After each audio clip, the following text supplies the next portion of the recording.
So today we have a special request which I really much enjoyed because it brings me back to one of my favorite all-time favorite Bon Jovi songs that I've covered. And although I haven't played this since I did the cover last year, it was very nice for our friend the Overdose. Hope I'm not mispronouncing it. Yeah, the Overdose. I'll post it right here on the screen. He wanted just a little bit more details on the actual intro. He said he wants to know a little bit more about the picking pattern from the first four bars of the actual song. So I love that part, especially the part before that in the live version of the song, because on the original there's nothing before that, but on the live ones it's that nice lullaby type of thing on the keyboards with David Bryan, while John Bon Jovi is reciting some things which differ from concert to concert. But anywho, let's jump into the actual explanation. And by the way, I'll just use this opportunity to probably make like an overview of the whole rhythm section for the whole song, because you already have my tutorial for the solo. So I figured, why not just go ahead and make the rhythm section with this request from our friendly subscriber, right? So, okay, going straight into it, enough blabber. The very first thing that you hear when the song starts is actually based on what happens next when the actual chords kick in. So when the chords kick in, it immediately goes to a D, which then follows with a G. Okay, so from your D-shaped power chord, if you go up one octave and you make sure you play the full power chord, which is the root, the fifth, and the octave, you will see that this is the premise for what he is playing. And I like to make a distinction right here. On the original song, although at first it's kind of hard to wrap your head around it, Richie is actually doing one simple thing. It's no finger pattern, it's no finger picking or anything like that. It's just one straight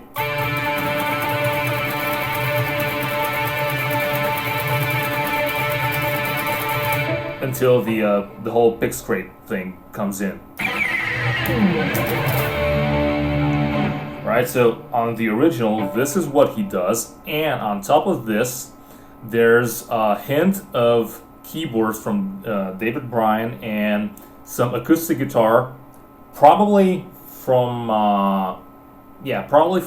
Richie or maybe even John, because during this song, even live, you can see him having his acoustic guitar, on, and he is playing and singing at the same time, although he never does this live, so I can just suspect that probably he wanted to have a little bit of touch here during the intro. But if not, then it's probably also Richie with a second layer of guitar, which just pretty much doubles what David Bryan is doing on keyboards. And the pattern that I'm talking about is the following.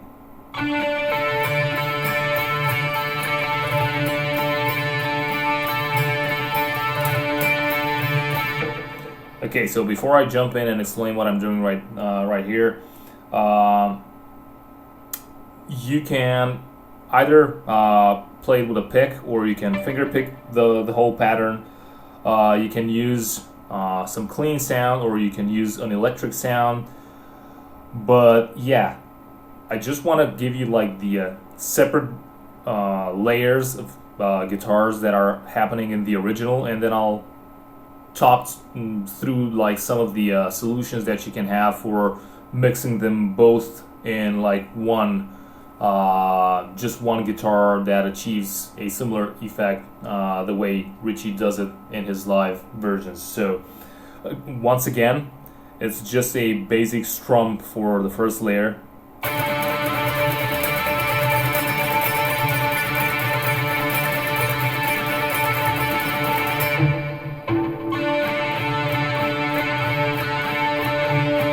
Right, you get the idea. And for the second layer, it's well, you can vary it obviously, but what I like to think that is happening, and I'm pretty sure this is exactly what's happening, is it's starting on the fifth of this power chord diet shape. So it goes from the fifth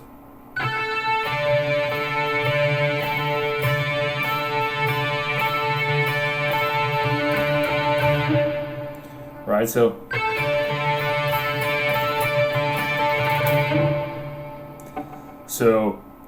it starts from the fifth if you really pay close attention to the original. Although personally I like to start from the root. I like to do it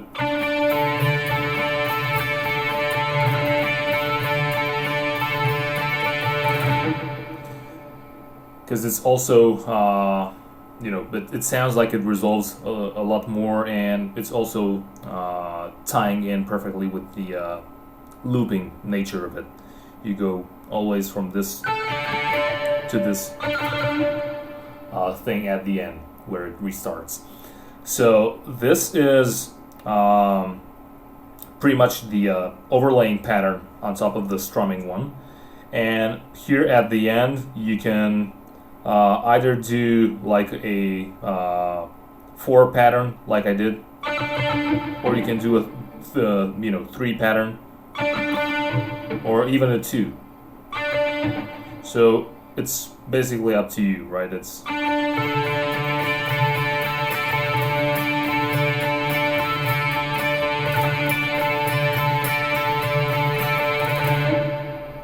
right. So you can play with any number of strokes right there, as long as you sort of use your ear and you make it fit inside the measure, right? So yeah, having these two laid down live, Richie pretty much plays the second part that I've just shown you, the pick pattern, the arpeggiated, if you will, pattern, just in a slightly more aggressive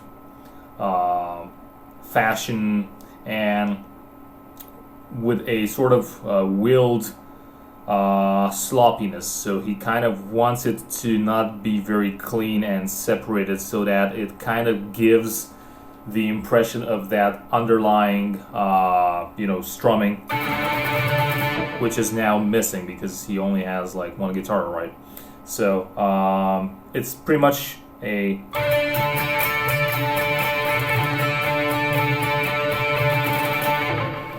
some messier, louder thing where he intentionally kind of hits a little bit more than one string on his up and down patterns. And again,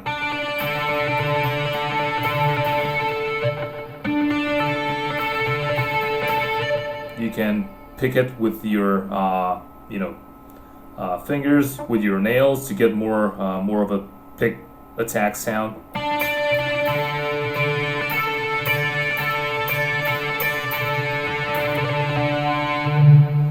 Right, so yeah, you can do a lot of things, and you can also employ one additional trick, because I told you this is a D power chord. You can actually make use of the open D string, right? So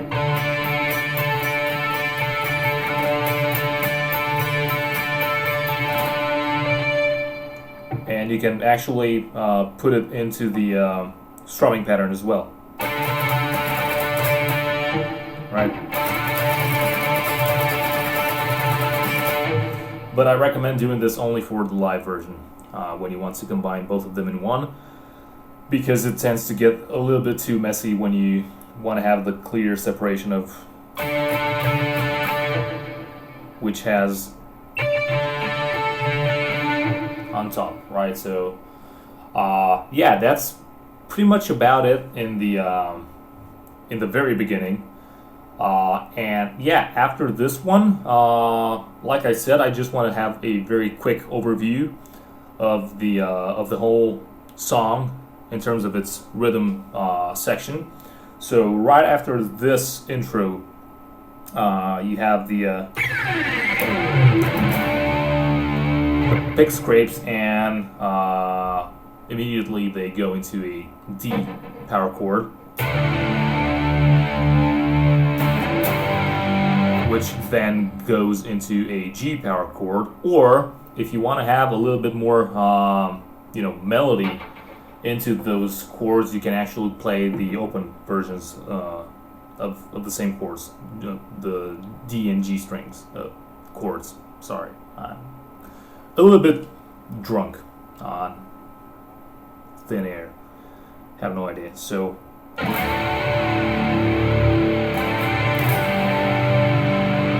instead of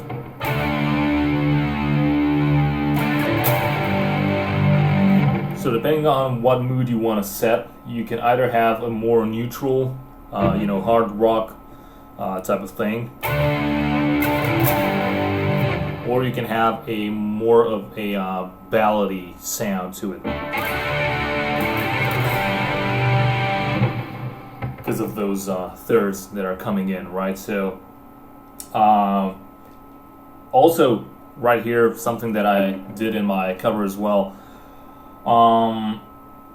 In the live version, Richie does something that's absent in the original, which it's a pity, because I so love those tiny details that make all the difference. So once he does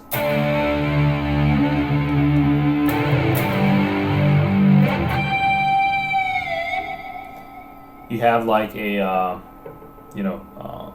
harmonic right here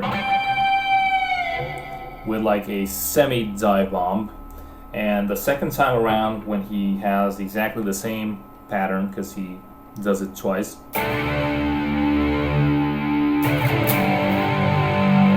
it's almost like the opposite. You have the same harmonic, but you're instead of diving it downwards, you're pulling it upwards. Right, so yeah, without that weird artificial thing at the end. Alright, so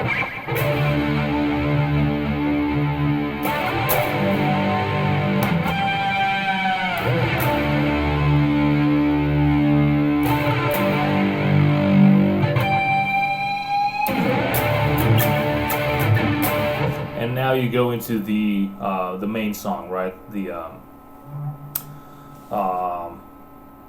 verse, actual pre-verse. So the chords are the same, but now you continue with going from D to G. Now you continue with B to A, and at the very end you have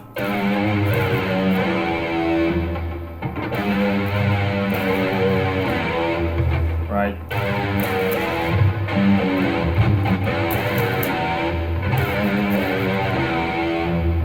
Back to a D, and here I want to touch on a lot of subjects.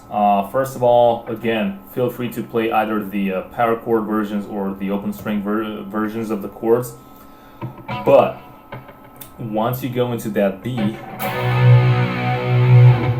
on the original you will hear again David Bryan doing something which is only on the keyboards, like the intro itself that I just showed you. originally it's just on the keyboards.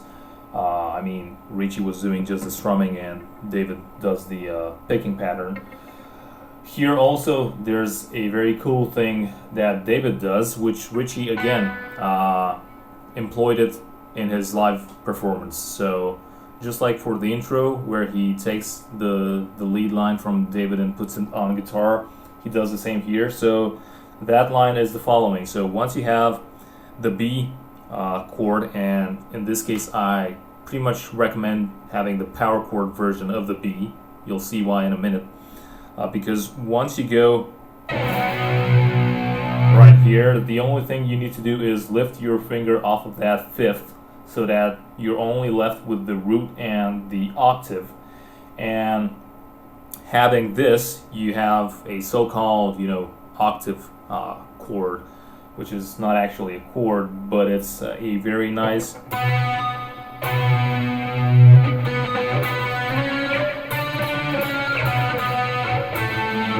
right, so you just have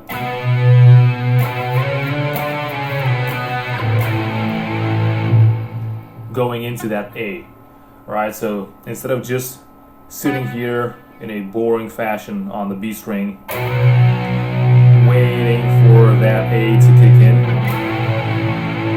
you can just go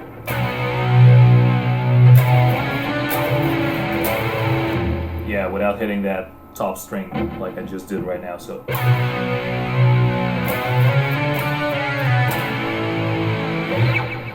alright, so it's a matter of playing just the root and the octave without playing the fifth. And this string right here that used to be the fifth, it has to be muted. So here you have a note, here it has to be muted, and here you have again a note. So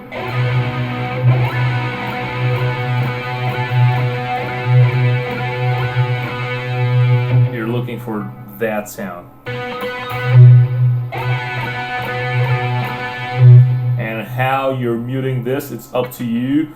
You can either use the fleshy part of your index finger that you have on top of the root note and just lightly press it. I mean, not press it, but lightly touch the second string of the chord, or you can have the pinky or the ring finger slightly, touching it, touching this middle string upwards while you're playing the octave. So it's up to you. You can use either one of them or even both if you want to be sure that you're muting it properly. But anyhow, that's pretty much it. So I just wanted to let you know that this is a very, very cool artifact. So going from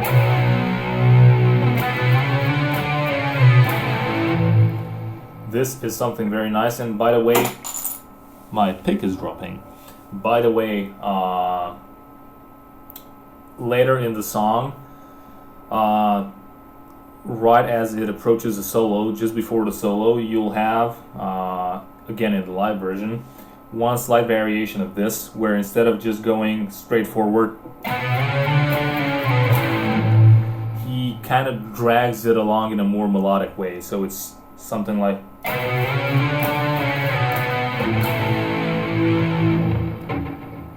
right, so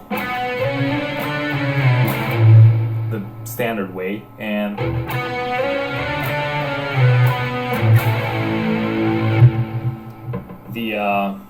the other thing that just happens once. So like I said, after this B chord with or without the flowery thing that I just showed you, you go into the A string, which then goes into this, right? So just make sure you slightly bend those things. You don't just want to play them. You want to, and here you go into the D string, which for convenience purposes I revert to the open string version in this case, because it's just right here after. And yeah, again, more predominantly on the live version than on the original. You have this, right? So again, either finger pick like I just did it right now, or you can just, you're basically playing with the D chord, and you're playing with its sus versions and so on. So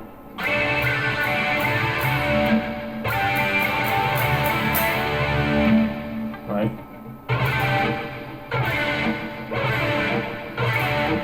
So here I'm just holding the D shape, and I'm just playing with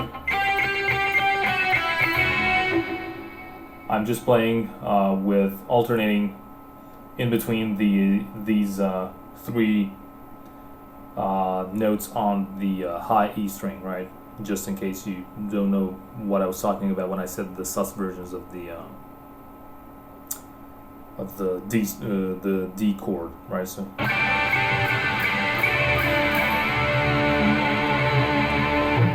and yeah, you want to accent more on the top two strings rather than the third or the fourth string. So although these are part of the chord, you want to pay more attention to these two ringing out. Sorry. So yeah, that's why I told you you should go here for the D chord, not here, because not only is it convenient after, but it also allows you to do this a lot more easily. So, yeah, so it's. Then you have silence. Then you have the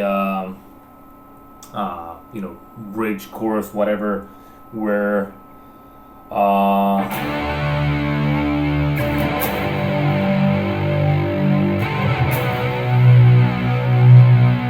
now you're going into the A, but here you no longer resolve to. So here you have.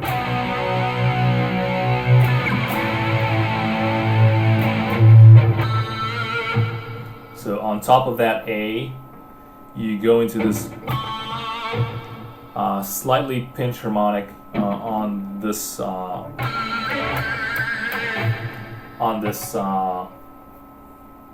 A chord, and it's happening on the third string, which means you're on the octave of the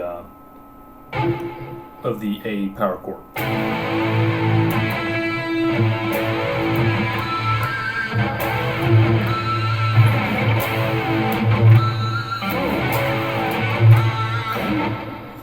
And after this one, you just have a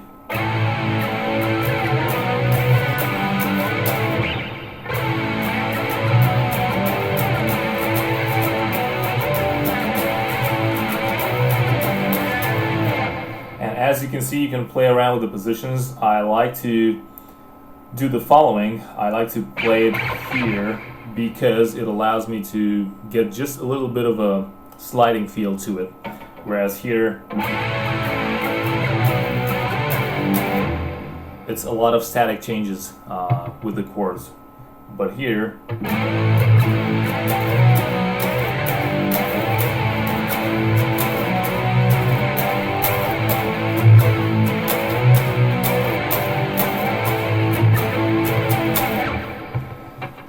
you know what I'm saying? So it's it allows me to drag a little bit on those chord changes, which adds a little bit of melody, in my opinion.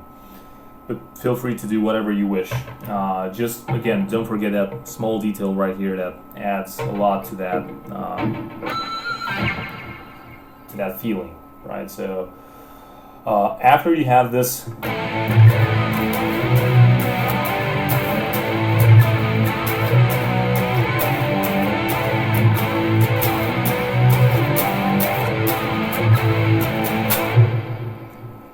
Don't just freeze up or play some weird wrong chord.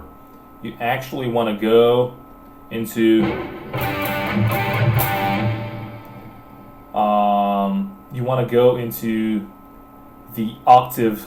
You know, it's a G chord, but it's played an octave higher than the usual, or right. It's so.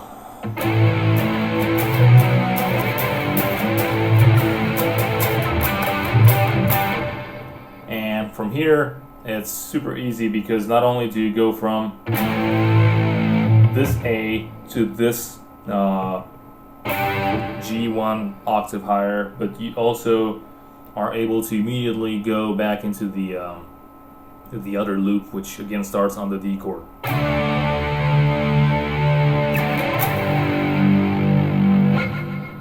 Alright, so this thing kind of happens a few times before the solo, so I won't babysit with boring details on where you can find these parts. I hope that if you have an interest in this song, you already know where these parts are, or at least you can figure out where these parts are. And I hope I just helped you figure out a bit just just what you have to do in order to play them, let's say, correctly, whatever that means, because like I've shown you, it's more than one version that you can do things in, because you have the original and you have a few live interpretations that slightly changed throughout the years as they're approaching 1991. And not so fast is something that I told myself 1 minute ago when I was halfway through the editing process, and I discovered I've failed to deliver two small details which you might think they're completely unnecessary and boring. You might be rightfully right. But since I'm a goodwill ambassador of shit guitar playing, I just want to mention them to you and further stress the heck out of you. So, remember when I said there's silence a while ago when you go into like the second verse when John Bon Jovi is just singing and there's nothing happening on the guitar? Well, second time around when this happens, it's almost silence, because now it's no longer nothing happening. It's just a very shallow background hint of the intro happening. So it's that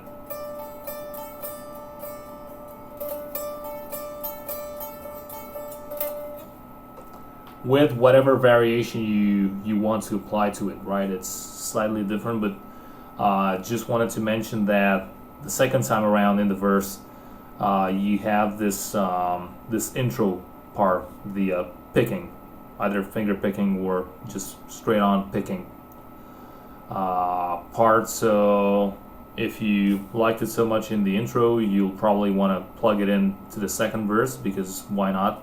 It's there in the original, so you should do it.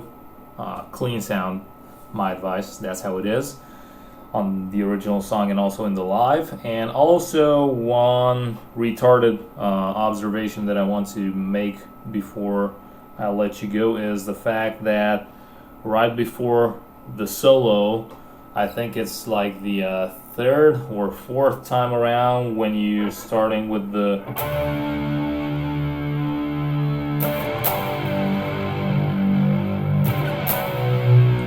right, so when you do that, the last remaining thing before the solo, it's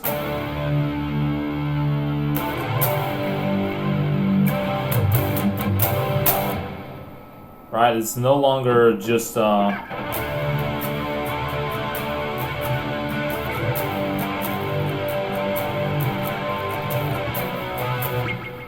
again, use whatever picking pattern you want for the main for the main part, but the last time around it's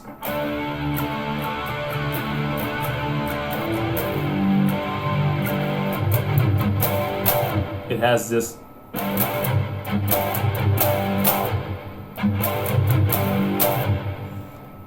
feel free to plug it in if you're a freaking maniac like I am and you want to do everything by the book. And yeah, these were the two things that I wanted to mention. And last but not least, after the solo, if you really want to pay tribute to the original or even the live versions, actually it's the live versions only, it's not in the originals. Sorry for the confusion. You have like a small improvisation with a very, very shallow overdrive all the way in the background, played by Richie. So I'll let you figure that out because it's just a couple of notes and it's a huge atmospheric part that plays a great role, especially if you're ever playing this live with your cover band or whatever. So yeah, after this whole thing you have the solo. Be sure to check my solo tutorial because I won't go over it again because it's already like a huge video.